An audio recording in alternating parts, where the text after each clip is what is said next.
จีนลาวจีนฮักแพงบ่สิ้น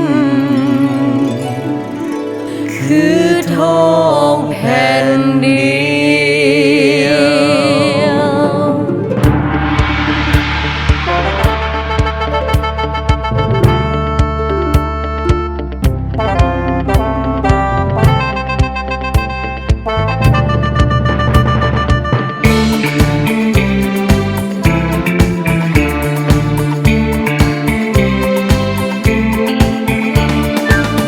ว สุดสายตาสุดขอบฟ้าอันยาวไกล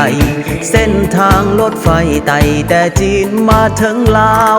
ไขประตูทองเพิ่มสองทางอีกบาทเก้าให้จีนและลาวเข้าหากันให้พรมแดนได้ค้าขายให้พรมแดน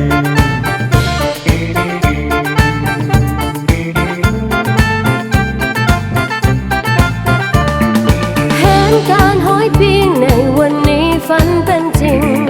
สำเร็จทุกสิ่งตามเป้าหมายตามแบบแผนทุ่มเทเพื่อโครงการบ่เคยย่านแดดฝนลมแห้งให้รถไฟที่แล่นแทนสายใจจีนและลาวดังดวงดาวคู่ดวงเดือน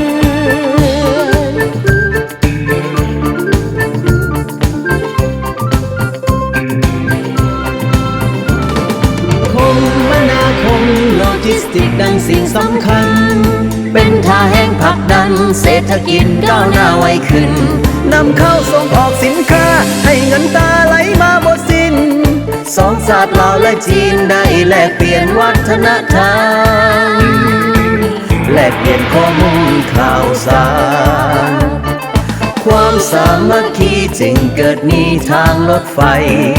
รัฐบาลสองฝ่ายได้มุ่งเน้นเห็นสำคัญขอบใจทุกภาคส่วนที่มีส่วนร่วมอุดมการณ์ให้ลาวก้าวโดดคันทันชาติอื่นและสากลให้เจริญรุ่งเรืองถาว